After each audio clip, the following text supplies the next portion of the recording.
3, go. Kia ora, folks. It's Dan and Kate from Nelson Public Libraries again. Here we are with another edition of Shelf Isolation. We've got some books to recommend for you. So these books are available as e-resources. So they'll be ebooks or e-audio books, and they'll be downloadable from our website. So first, let's throw over to Kate. What have you got for us today? Well, I've chosen one of my all-time favourite books, which I was very surprised to see on our catalogue because it's actually a really hard book to find. It's called They Shoot Horses, Don't They? And it was written in 1935 by Horace McCoy. And shortly afterwards it was made into a film, which is a bit of a cult classic these days as well. I have heard it being called the first American existential novel. I cannot claim to remember where I heard that, but I think it was probably when I was studying it at university. But the existential novel was not particularly popular in America. It was more a French thing, as you probably know. So They Shoot Horses, Don't They? Is a very short novel, and it is set in the time of the Great Depression where, you know, everyone was struggling. It was a hard time for many.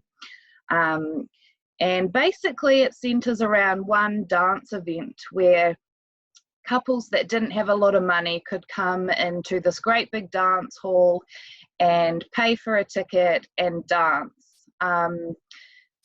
And as they got tired and couldn't dance anymore, then they had to come off the floor. So it was essentially that the last one standing would win the money.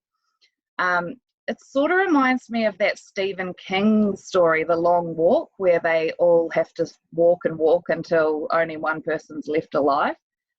Except it's not quite as scary because these people can just drop out and stay alive.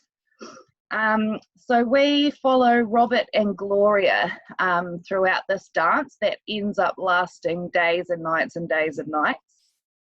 And Gloria and Robert have some very serious and depressing conversations. It appears that Gloria is quite suicidal throughout this time, and she's finding it very hard to find reasons to stay alive.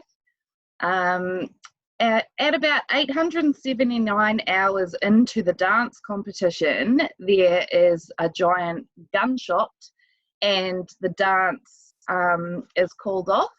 So every dancer that is still remaining is given $50 and the dance is off. Kaputski. There are only 20 couples remaining at this point.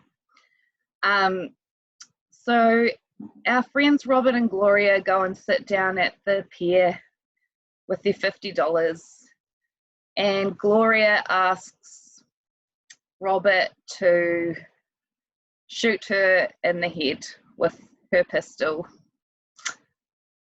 and he says no, and she says, "They shoot horses, don't they?" And that's where I'm going to leave it. That sounds great. I mean, right, very, very gloomy. It's very, very gloomy, but so great. I don't know.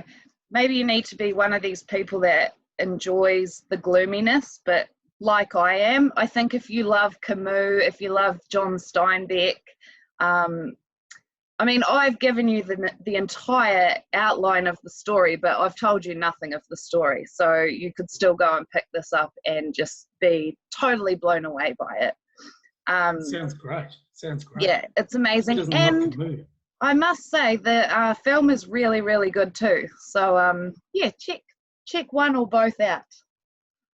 Brilliant, brilliant. Yes. Okay, so from one situation of trauma to another, I have Frankensteining Baghdad.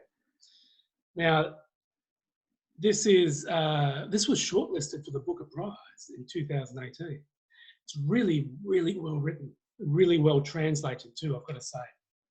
So it's a great premise, but basically it does what it says on the tin. So we're in Baghdad and there's a US occupation. Bombs are going off everywhere. People are dying, soldiers, civilians, it's just indiscriminate. And there's rubble. The descriptive writing is so lovely. You can smell that concrete dust and you can smell that explosiveness in the air. So amidst all this, people are still trying to function and live. And there's a scrap dealer. Now, his name's Hadi, and he's a bit fed up with the situation. So he decides that as a political protest statement, he will go around and collect body parts from the blown up corpses. And he stitches himself together a man. So that's the Frankenstein part, right? So what he's doing is he's trying to say, hey guys, these people were real people and they need to be valued. Let's give them a proper burial, all of that kind of stuff. But unbeknownst to him, a wandering spirit inhabits this creature and the creature awakens and there's a bit of a reign of terror. So without going into too much detail, basically the creature needs to kill to be able to survive. So we explore a lot about what it is to kill and what it is to exist and our morals and our values around this stuff. So the sense of place is amazing. It's quite gruesome. There's a lot of kind of violence and body parts, obviously. It's very, very compelling, really page-turning. And surprisingly, it's really funny. There's so much dark humour in this that that's part of what makes it really compelling read. It's very, very funny. So it takes you from this emotional kind of roller coaster from one end to the other of the spectrum of hopelessness to joy and love. It's quite amazing. It's quite amazing. So this is kind of pure literary fiction. I reckon if you like to read what's hot, you like to read award winners and all that, because see what the critics think is good, then you'd really enjoy this one. And I think, for speaking to our times of war and strife in the world, I think, and us being so far away from this kind of environment where people are actually living and existing, I think it's really important for people of our region to read stories like this. And this is in translation. It's really, really good. Shame it didn't win, to be honest, but there you go. It's won plenty of other awards. So that's my suggestion for you, Frankensteining Baghdad, Ahmed Sadawi. Excellent. And both of these are available if you just search our catalogue and find them on our e-resources.